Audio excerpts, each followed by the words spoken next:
los datos que salieron públicos hoy del Instituto Nacional de Estadística y que con esto completan los del año 2021 son nuevamente muy positivos. Hay una nueva reducción de la cantidad de desocupados que baja al 7%.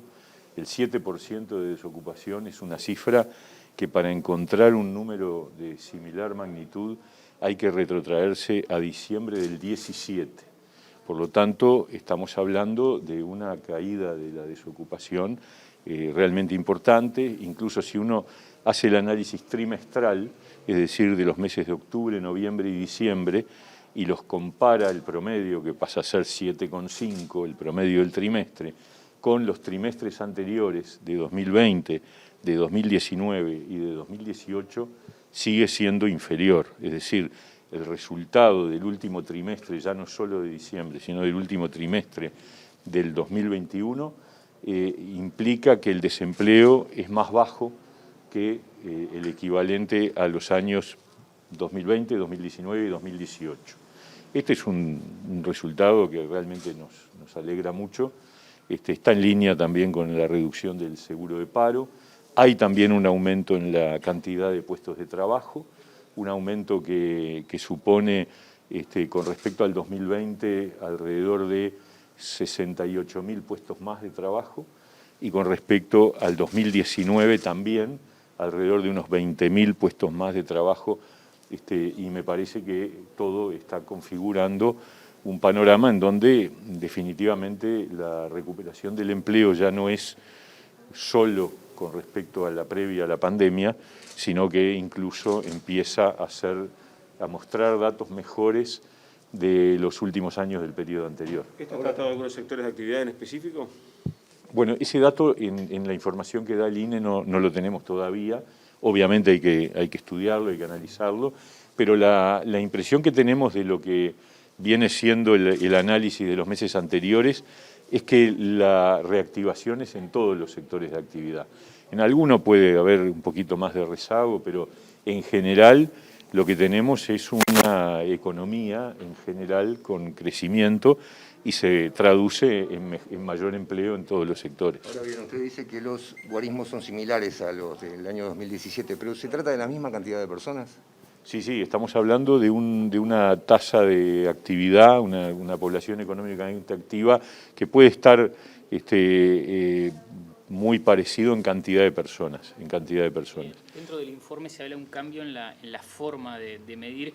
¿Cuál sería la explicación básica de cómo se está midiendo en este momento? No, la modificación tiene que ver más bien con la metodología de la elaboración de la encuesta, que utiliza un mecanismo de panel, con sustitución de muestreo parcial, pero no, cuando empezó eso en julio teníamos otros datos y habíamos cambiado la metodología. O sea, no se le puede... La aplicación y la comparación se puede tomar con los números de 2017, más allá de que la metodología sea distinta. No, absolutamente, porque en realidad la metodología es sobre el muestreo, no sobre las preguntas son totalmente comparables.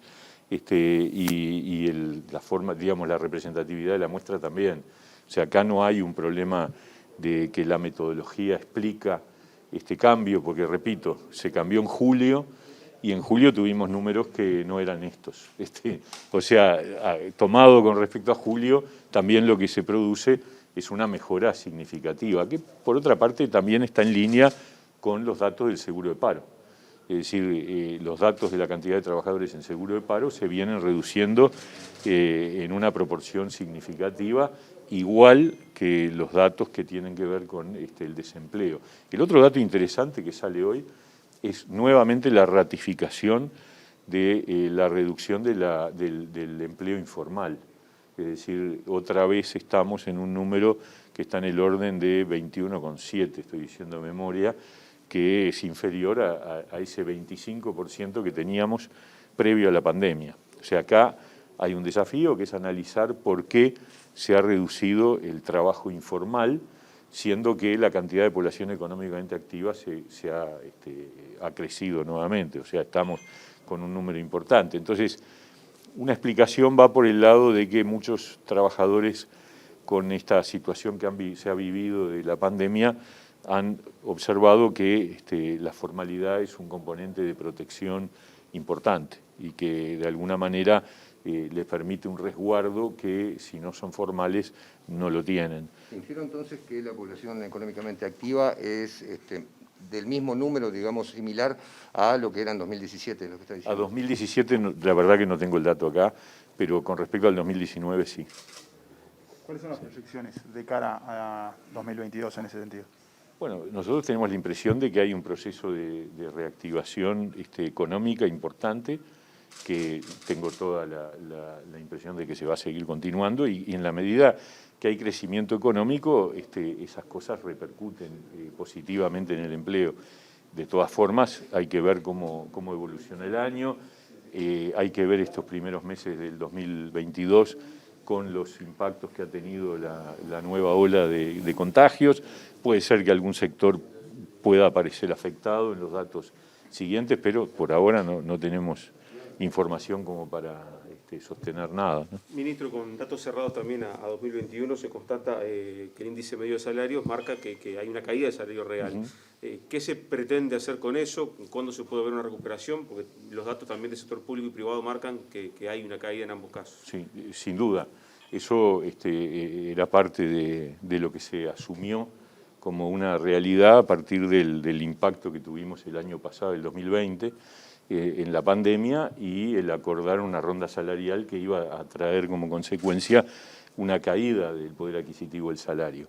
Ese proceso ya está en proceso de reversión en el sentido de que los acuerdos de la novena ronda incluyen componentes de recuperación que van a tener su impacto en el transcurrir de los tiempos que corresponden justamente a esta ronda salarial que culmina en julio del 23.